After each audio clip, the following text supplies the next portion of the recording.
বিজিবির বিরুদ্ধে গণ অধিকার পরিষদ নেতার ৮ লাখ টাকা ছিনতাইয়ের অভিযোগ। চাঁপাইনবাবগঞ্জ জেলা প্রতিনিধি মাহিদুল ইসলাম ফরহাদের পাঠানো প্রতিবেদনে দেখুন বিস্তারিত। গণ অধিকার পরিষদ চাঁপাইনবাবগঞ্জ জেলা শাখার সাধারণ সম্পাদক আলমগীর কবির সিফতির ব্যাগ থেকে নগদ ৮ লাখ টাকা ও ২টি মোবাইল ফোন ছিনতাইয়ের অভিযোগ উঠেছে মহানন্দা ৫৯ বিজিবি ব্যাটালিয়নের ৪ সদস্যের বিরুদ্ধে। নগদ অর্থ ও মোবাইল ছিনতাইয়ের অভিযোগ তুলে সংবাদ সম্মেলন করেছেন গণ অধিকার পরিষদ নেতা আলমগীর কবির সিফতি। শনিবার দুপুরে চাঁপাইনবাবগঞ্জ জেলা প্রেস ক্লাব মিলনায়তনে এই সংবাদ সম্মেলন করেন তিনি।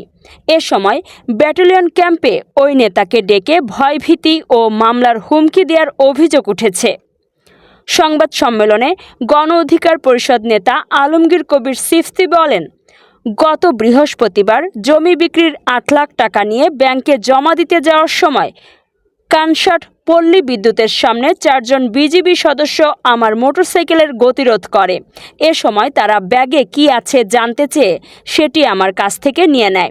এরপরই বিজিবি সদস্যরা ব্যাগ নিয়ে ২টি মোটরসাইকেল যোগে পালিয়ে যায়। আমার ব্যাগে ২টি মোবাইল ছিল ও ব্যাগের ভেতরে টিস্যু ব্যাগে মোড়ানো ৮টি বান্ডিলে ৮ লাখ টাকা ছিল। এ ঘটনায় পরবর্তীতে শিবগঞ্জ থানায় একটি লিখিত অভিযোগ দিয়েছি। আশা করি এর ন্যায় বিচার পাব। বিজিবি আমার সাথে অন্যায় করেছে। ৫৯ বিজিবি ব্যাটালিয়নের অধিনায়ক লেফটেন্যান্ট কর্নেল গোলাম কিবরিয়া বলেন, আলমগীরের অভিযোগ সম্পূর্ণ মিথ্যা ও ভিত্তিহীন। তার ব্যাগে ২৪টি মোবাইল পাওয়া গেছে। ব্যাগে কোনো প্রকার টাকা পাওয়া যায়নি।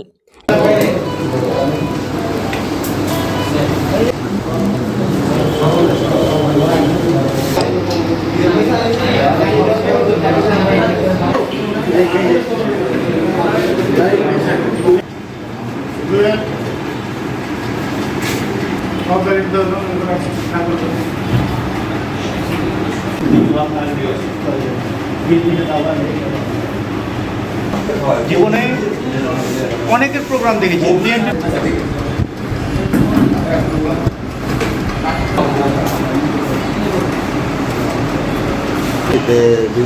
ওরা সঙ্গে সঙ্গে কেনাকাটা টাকার পরে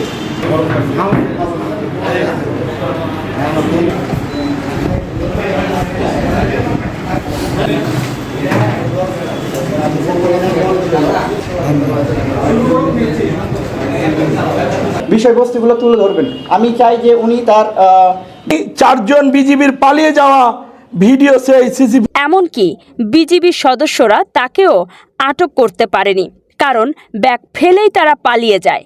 পালিয়ে যাওয়ার সময় বিজিবির বিরুদ্ধে এমন মিথ্যা ও ভিত্তিহীন অভিযোগ করছে। 12, 13, 14, 15, 16, 17, 18, 19, 20, 21, 22, 23, 24